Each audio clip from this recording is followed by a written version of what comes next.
fictional character that's kind of created out of all the average data you know about one of your types of audience. So it could be a category of your service user or beneficiary, whatever you call them. It could be a potential volunteer for a specific project. It could be a trustee. It could be a staff member. It could be a prospective funder. It could be a prospective corporate sponsor. So anybody that you'd like to take action.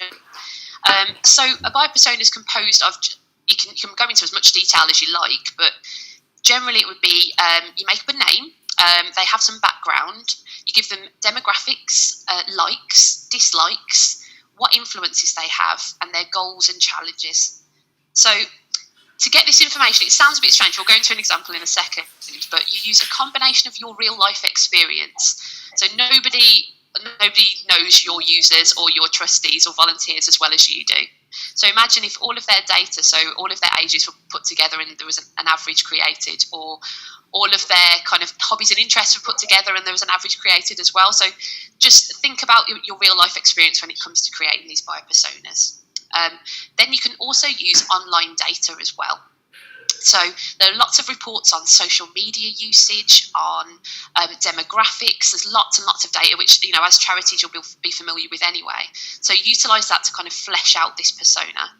And then there's just a bit of educated imagination after that as well. So you've got your experience, you've got your online data, and then for us, what I tend to do is I kind of think of somebody who is like this persona, maybe somebody I know in real life, somebody I've met in the past, and kind of flesh it out then. So the more realistic this buyer persona is, the more useful it is. So we'll look at an example, because it's a bit of a strange concept, I realise. So let's look at an example. So imagine you're a youth charity helping to provide internship, work and volunteering opportunities for your young people, Sorry, I've got a little window in the way on my screen for young people. So his name is Naveed. His age is 18. He's male. He has a girlfriend, but he's not cohabiting. He's a first-year graphic design student. He doesn't have an income at the moment apart from his student loan, and he lives in Manchester.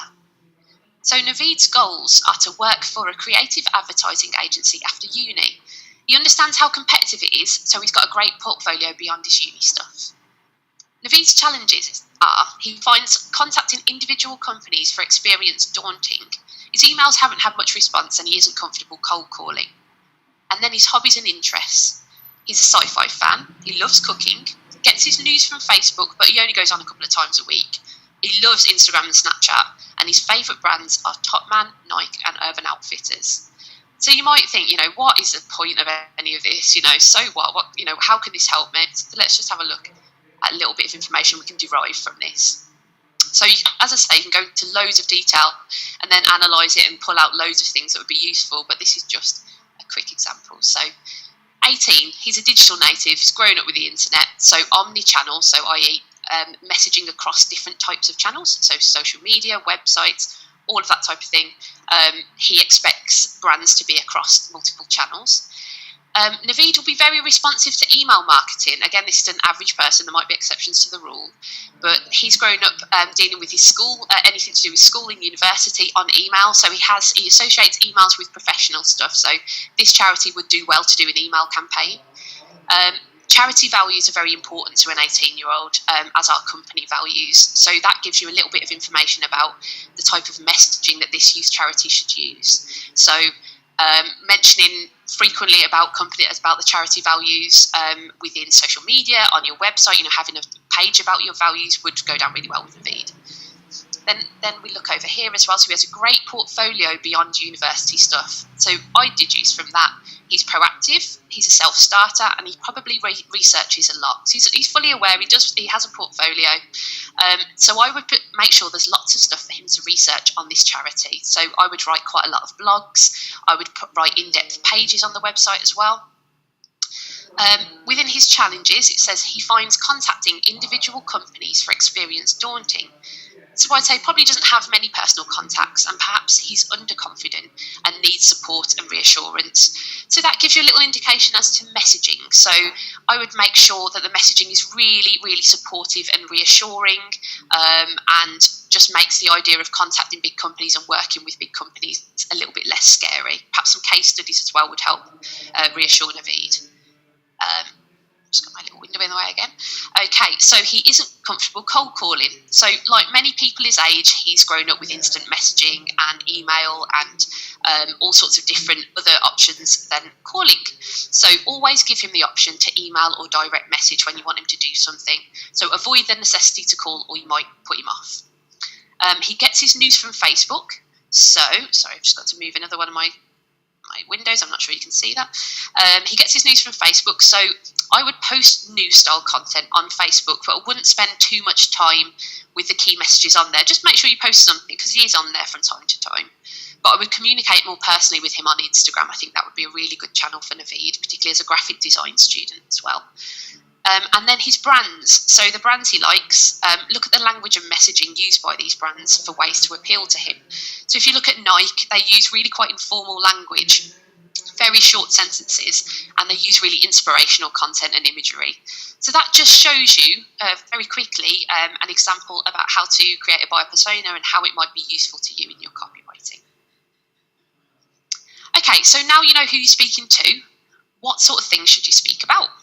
So, just as some ideas as to how to brainstorm, in case you're just thinking, what on earth, where do I even start? What shall I write about? So first of all, think about you. So think about your people. Think about the people that work for you. Think about your staff stories. Has somebody been there for 50 years? Is there a trustee with a really interesting story as to how they became a trustee there? Is there a new volunteer with an interesting hobby? What are you as I say, case studies about your other volunteers as well. Talk about your projects, your services, any events that are coming up. Any internal news? Have you hired someone? Are you building a new facility? Reviews. So if you have any positive reviews of your service, share those. Research and the impact that you're having on your community, on the problem that you address, which leads us to the problem that you address as another category. So think about reports, think about case studies, interviews with service users or beneficiaries if that's appropriate for your charity. About guides, if you deal with a particular health condition, perhaps you could write a guide as to how a family member might best cope with that, and then news as well. So any updates in that area at all. And then your local area. So that's something that people often forget about, but it can be really powerful content, and people love engaging with local content. So speaking more on kind of social media level here, I think. So any news that's happening and updates, opinions, if it's a new library opening down the road, what's the best bakery, you'll see the type of content. It doesn't have to be directly related to your charity. It could be related to the local area. It just positions you in a really good place. Local facilities and resources. So say, for example, that you work with older people. It might be a good idea to have a map of facilities that are available to them, for example, toilets. I know a community centre that did an excellent toilet map of the local community, including cafes that wouldn't mind people coming in and using it if they needed to. Maps as well, and guides. Then think about what's going on as well. So think about just seasonal stuff, summer, winter, any events that are happening generally. I realise obviously with COVID-19 there's a lot less, but how about addressing how that's changing your service, anything that you'll be offering as a result. I know, again, that same community centre started to offer some services around COVID, so they became a food bank as well, and they did food delivery. And any trends that are happening during sort of the Ice Bucket Challenge and anything like that you'd want to hop on. Another great way of thinking of content is to be inspired by either other similar charities or by any other charities that you look at. So what's working for them, look on their pages too. We also have a bit of a nifty brainstorming tool. I call it nifty, it's very basic. I'll show you quickly what that looks like here. There we go. So it's just on Excel. I will post this in our Facebook group. I'll give you the link to the Facebook group afterwards. So it's just a really simple cheat, but it just helps us when we're trying to think of content. It helps us think of new angles for things as well. So the first option is your topic. So think about the theme or idea you want to write about. So let's just call it, for the sake of this, Project X. You've got a new project coming up. So then you fill in your audience. So I've just used really generic beneficiaries, funders, volunteers, but you might have 3 different types of people that use your services, or 3 different types of volunteers, or whatever you want to be your audience. You can fill that right the way down there if you wanted to. And then you have a content type. So what type of content will it be? Will it be a list? Will it be a how-to? Will it be a Q&A, news? These are all mine again. You can change these, but this is the type of content that we come up with. And then your medium. So these are kind of common mediums for copywriting. So blog posts, social posts, website pages, ebooks, guides, emails, newsletters and guest articles. So what we do is really simple. We just move the B. So you just move it around randomly. So move it into random box here, random box there, and hopefully you can think of a type of content to appeal. So just as a few examples that I've pre-done down here. So yeah, beneficiaries would be the audience, news would be the content type, and blog post would be the medium. And we're still talking about this specific project X.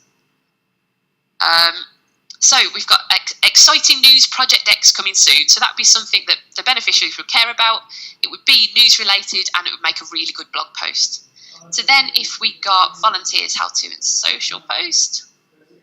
I say this is meant to be random and I've pre-planned this, how to and social post. So something that appeals to your volunteers.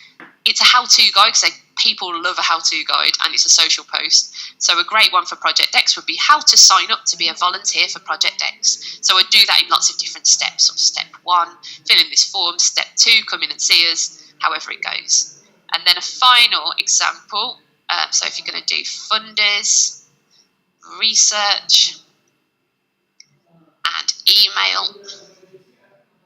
So another one would be, so an email towards funders to do with research would be why we're launching Project X. So you could go into all the research behind the launch of the project. So that's just our little nifty tool. I've noticed there's just a few questions on the chat. Katie, if you could have a look at those and let me know if there's anything I need to answer now. Nope, all as well. Okay, cool. Thank you. Okay, so that's what to write about. So we'll just go a little bit now into how to write. So as I say, all of these are topics that we could talk about for absolutely ages. So I could talk about headlines for probably an 8-hour session if we had it, but we don't. So I'm just going to skim over a few hacks. So 80% of people will read your headline, and only 20% of people will read the rest of the piece. So headlines are the most important sentence that you'll write in any of your copy. So if you can get that first sentence right, and that goes for social posts as well, so it might not necessarily be a specific headline like it would be in a blog post or in a website page or in an ebook, but the first line of a social post will lead people to read the rest of it. So it's really important to get it right. So my first hack, or probably one of my favourite ones, is to use numbers. So the human brain processes digits much quicker than it does words. So it's just something that naturally appeals to people. So you'll be very familiar with this kind of clickbait thing, and you'll notice they always have numbers in them. Go to any list of popular blogs as well, you'll always find these, 9 powerful ways to do this. And another thing you'll notice is actually they're odd numbers. So there's been an absolute ton of tests and experiments into this, and the human brain prefers odd numbers to even numbers, and they think the reason for this is that if, for example, this was 10 secrets you won't have known about Croydon's old Blockbuster video stores, we naturally become suspicious of this and assume that it's padded out to get to become 10, and that 9 is a much more trustworthy number for whatever reason, but it works. So if you are going to do a list piece like this, try using an odd number and you'll probably get more clicks than if you use an even one. Bit of a weird fact, but it works. So if we apply this to Naveed, so if we're looking, we'll apply each of these hacks to a headline for Naveed to attract him to find a work placement. So let's go for 7 steps to finding a work placement. So next hack is to use power words. So I'm going to post a big list of power words in the group after this. There's hundreds of them, but the top 5 are you, because, now, free, and new. And if you can fit one of those power words in, or even better, if you can fit 2 of them in, or any of the hundreds that I'll post into the group, then you're just going to get more people reading it. There's something about these words, and I'll go into one of them in a second, that attracts the human brain. So try and fit as many of those into your headlines as possible. There's something at the end. There's a little free tool, CoSchedule's headline analyzer, that's really good. You just type in your headline, it'll add power words in for you. So I'll show you that at the end. So let's add a couple of power words into Naveed's headline. So 7 easy steps to finding a work placement now. So that just sounds a bit more appealing, doesn't it? And then the third hack is to address the reader directly. So in a world of millions, billions of different types of content, when something says you, it just appeals more to us. People love personalised or perceived to be personalised content. So adding you or your into your headline, and that's probably why you is one of the top 5 power words too. So adding that into Naveed's headline, it becomes 7 easy steps to find your dream work placement now. So we find if we did actually put this as an experiment, we'll probably find that final version would get more clicks than the first version, 7 steps to finding a work placement.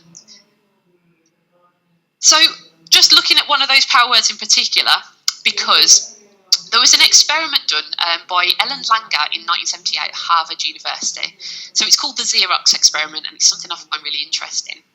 So she conducted an experiment 3 times, and it involved her trying to cut in the queue to use a photocopier. So the first time she said, "Excuse me, I have 5 use the Xerox machine." And she found 60% of people complied. So 60% of people let her in and cut the queue to go and do her copies. So the second time she asked, "Excuse me, I have 5 pages. May I use the Xerox machine because I'm in a rush?"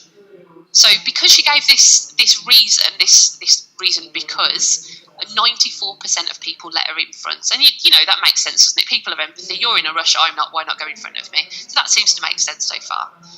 But then in the third edition of the experiment, she said, "Excuse me, I have 5 pages. May I use the Xerox machine because I have to make copies?" So she's not actually given a real excuse. Everybody in that line has to make copies, yet 93% of people still complied.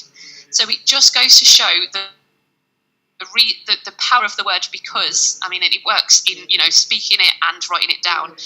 Whether there is actually a reason or not, the word because is powerful. So people will comply, people in a copywriting sense will click. So it's just something to remember. If you can fit that word because in, it makes a sentence much more powerful. So now we've looked at headlines. Now we'll move into a little bit of actual structure. So just 1 second while I move this thing that you probably can't see and you're wondering what I'm talking about.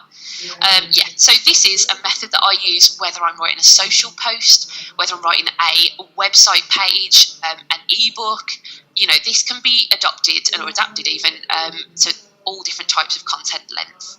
So it's called the PASO method. So just remember PASO. So problem, agitate, solution, outcome. So I'll just guide you through how this works. So problem, what is the problem? Show understanding and detail.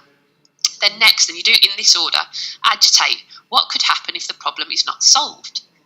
Then you give a solution, so give reassurance and then give information about your service and product. And then outcome, what is the result of solving that problem with the solution that you've just given? And there's where you put your call to action. So let's just have a look at an example of this.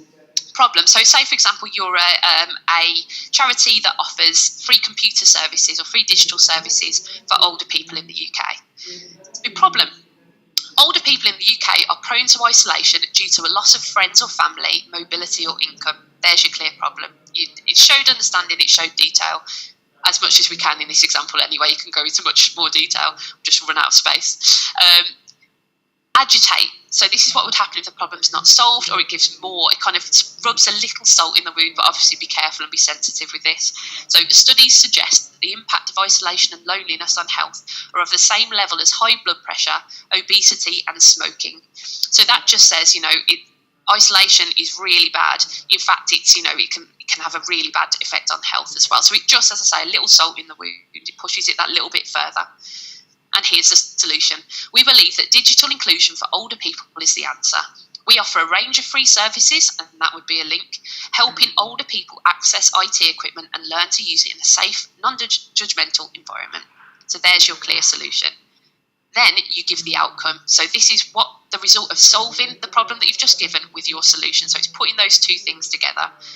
Being connected to the digital world offers a wealth of on-demand support and services, opportunities to make new friends regardless of mobility, a world of new information, and a real shot at reducing isolation.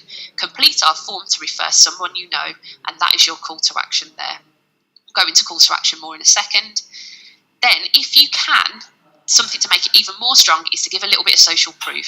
So if you've got a testimonial, a review, anything like that that really solidifies what you've just said, pop it in there, and that gives a really strong structure. So imagine that we've got, this is imaginary person John, 78. I could never have imagined feeling comfortable with a computer before, but now I'm doing my shopping online and calling my family on Zoom. So that structure, PASO structure, I guarantee gives you a really strong structure for converting people and driving action within copywriting.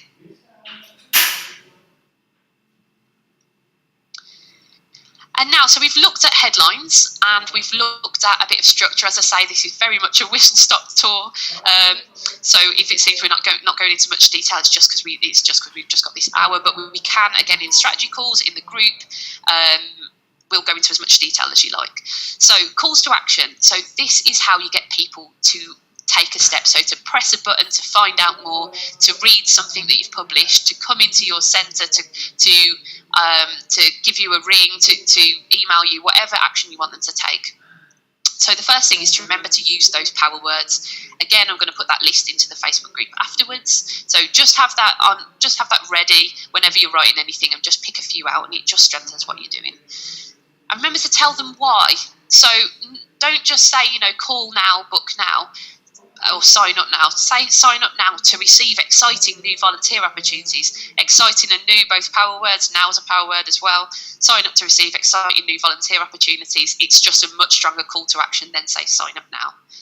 And the third thing is don't use dull language. For example, a lot of people would just put book now at the end of maybe at the end of a social post, but how about grab your tickets now before they sell out? It's just try to kind of liven up the language a little bit, because as I say, people are completely overwhelmed with content every single day. So livening up the language is just a really great way of attracting attention. So we've gone through just headlines, we've gone through a little bit of structure and a bit of call to action. So I just wanted to share with you a few quick hacks that I find are very useful to strengthen writing, that you can start straight away. So quick hack number one is to make it scannable. So which would you rather read, the left or the right? It's just as simple as that, yet so many people forget this. If you pop onto your website, or you look at your blogs, or you look at your social posts, it's really easy to think, I want to tell them as much as possible, put in as much detail as possible, but people just don't have the time and they don't have the attention span anymore. So you need to make sure you make it scannable. So a few tips to make it scannable. Use short sentences and short paragraphs. Don't be afraid to put 2 or 3 words in a sentence. As I say, it's not about those rules you were taught in English class in school. Use short paragraphs. You can even have 1 sentence paragraphs now. Look at here you've got well, and that's just 1 paragraph in itself. You've got adding new content is another. It's not even a complete sentence. People sub-vocalise, which means that they speak the words in their head as they read. They say the words out loud in their head. So if you're going to use 3 syllables, it will take them longer to process. So just use shorter words. It just makes it quicker for them to understand everything. Use powerful headlines, as we've spoken about before. But also, what I didn't mention is subheadings as well. So make sure that you break up content as much as you can, including social posts, into sections with subheadings. Or you can use questions as well. So if you're anything like me, if you're going to read a blog, you look at the main heading and then you'll scan the subheadings to check it's something you actually want to read. So subheadings will really help that engagement rate as well.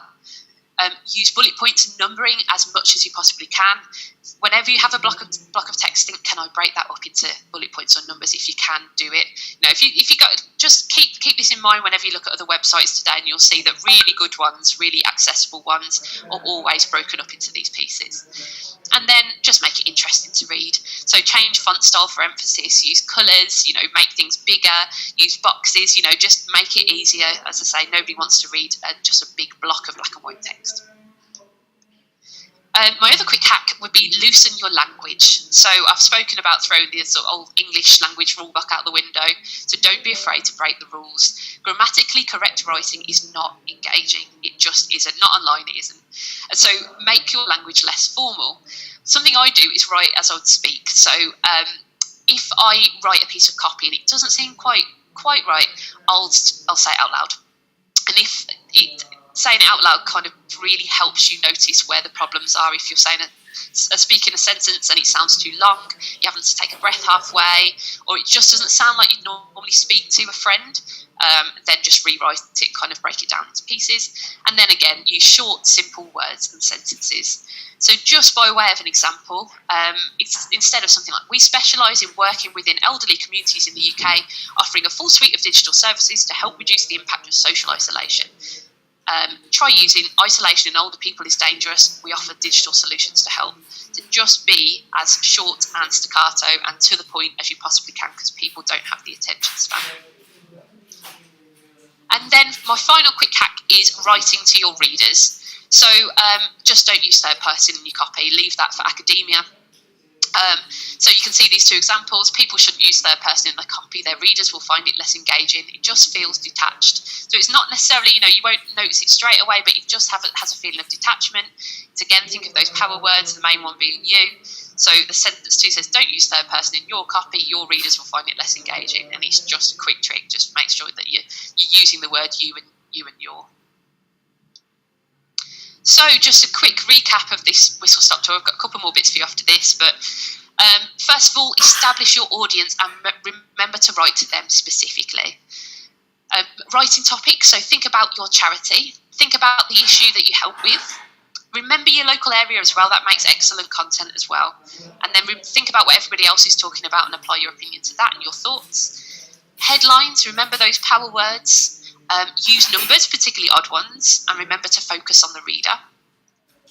And writing structure, it was that PASO: problem, agitate, solution, outcome, and a bit of proof if you can. And then call to action, remember those power words again. Those power words are really important in pretty much every area of copywriting. Remember to tell them why and try to avoid dull language. And then those hacks, so be scannable, loosen your language, and focus on the reader again. So those power words and focus on the reader come up a couple of times. So we're going to do I've realised we haven't touched at all on SEO, so it's a massive topic, SEO copywriting. Beesting Charity is a sister brand to Beesting Digital, so we are an SEO copywriting agency as well, so we know our stuff about that. So we're looking to do a 2-hour workshop on SEO copywriting and copywriting for specific social media platforms as well. So we'll post about that in the group, and we'll also send you an email out about that once we've got it all sorted. So there's just a few freebies that I found that will just help you on your way as well. So you may have heard of some of these, you may not have done, but I highly recommend using them. All of them are free. So the first one is the Hemingway app. So it just helps your writing become more clear and more concise and more engaging as well. So it's just hemingwayapp.com, as in Ernest Hemingway. And it just shows, passive, where you've used passive voice. It's advised more to use active voice. It shows use of adverbs. It shows sentences are a little hard to read and could be split. It shows your readability. It gives you a bit of a word count and stuff like that. It's just really useful as well. Another one is Grammarly, which is more popular. You might have heard of that one. I did check, and they do a free premium version for charities and NGOs, so that's really useful as well. So you can sign up for that. I'll put a link into the group for the sign up for that too. So that just, if you're not familiar with it, it does quite a similar thing, but it's just more focused on sort of spelling and grammar as well, and it does give much better options for alternatives. So, for example, conciseness, I've put in this blog, are able to. An easy way to put that would be can. So all you do is you click on that and it will change it. So you can use the plugin which runs over your Word or your Google Docs. I've got a beta version for Google Docs at the moment running. Or you can copy and paste things straight into their web app as well, which is app.grammarly.com. And then I mentioned this earlier, co-schedules or schedule, I never know, headline analyzer. So just type your headline into this. I will put a link in the group again. So it's really, really useful. You just type it in. The aim of the game is to get this circle to go green. So I think it's above a score of 70. And I've cut this off at the bottom, but it just gives you loads and loads of suggestions as to ways to make your headline much more interesting. So I really recommend that too. And then I'm just going to hand over to Katie. Hopefully that was useful. Awesome. Oh, I learned something, Heather. That was really exciting. I loved that. All right.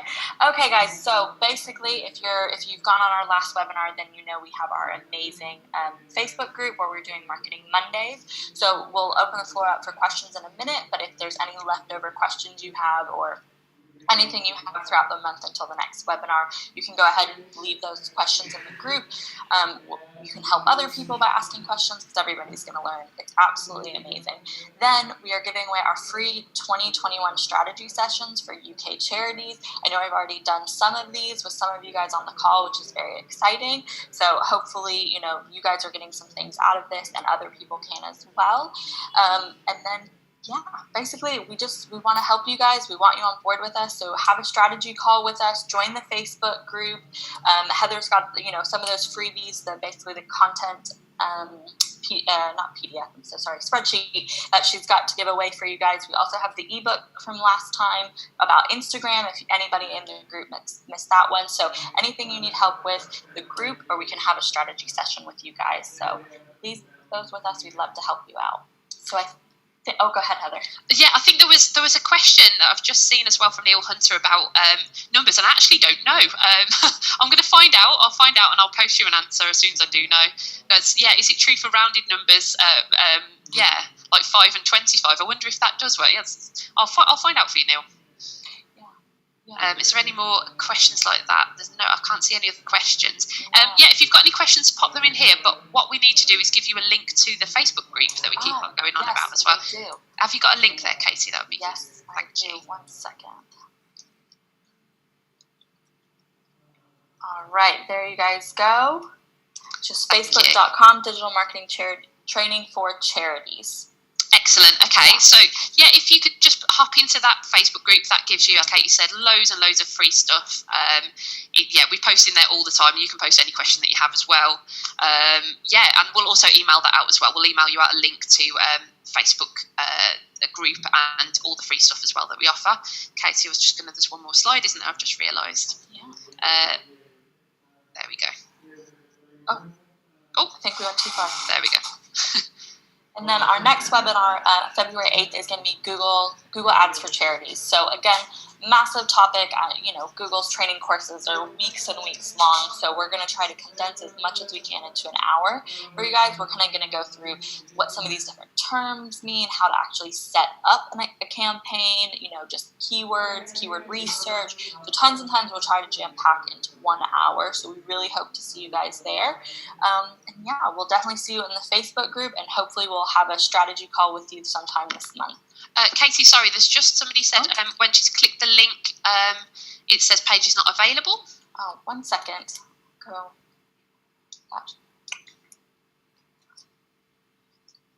That is the one that I just used. Let me just fix this.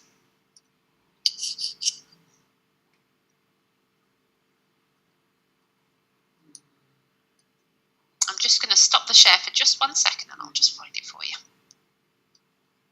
All right, I've got it here, Heather. You got it? Yeah, there we go. All right, sorry, everybody. Now try this one. Oh, and thank you, Ria. I hope I'm saying your name correctly. You also posted it. Thank you. That link works. There we go. Awesome. Okay, wonderful. So if there's no more questions, as I say, if anything comes into your mind, just give us a shout in the group, or send us an email, or give us a call, or however you fancy contacting us. I really hope it's been helpful, and have a lovely rest of the day, everybody. Thank you very much.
Dia langsung